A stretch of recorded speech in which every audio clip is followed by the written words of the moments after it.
ఈ question current electricity అనే topic నుంచి ఇచ్చాడు. ఏమి ఇచ్చాడంటే 2 సెల్స్ ఇచ్చాడు. వాటి యొక్క EMF values 1 volt 2 volt, internal resistance 2 ohms 1 ohms. ఇనిషియల్గా వాళ్ళిద్దరిని ఎలా కనెక్ట్ చేశాడంటే series with external resistance 6 ohms. అయితే ఈ కాంబినేషన్లో కరెంట్ I1 అని, ఇవే 2 సెల్స్ని మళ్ళీ ప్యారలల్ కాంబినేషన్లో కనెక్ట్ చేశాడు with same external resistance 6 ohm. అయితే ఈ సర్క్యూట్లో కరెంట్ I2 అని. అయితే I1 I2 రేషియో ఎంత అని అడుగుతున్నాడు క్వశ్చన్లో.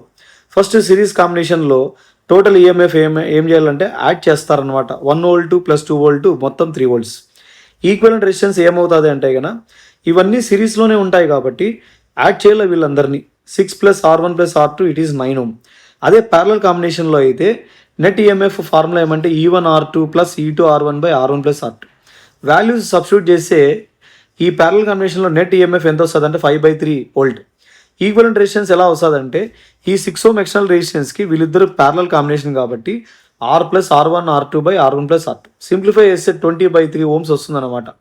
కరెంట్ వాల్యూస్ రాస్తే I1 = ఈ నెట్/R ఈక్వలెంట్. ఇదేమో 3 volts, ఇదేమో 9 volts. క్యాన్సిల్ చేసి 1/3 ఆంపియర్ అవుతుంది I1.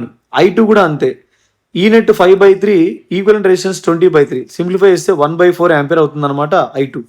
I1/I2 ratio 1/3/1/4 it is 4/3 అవుతుంది అనమాట రేషియో.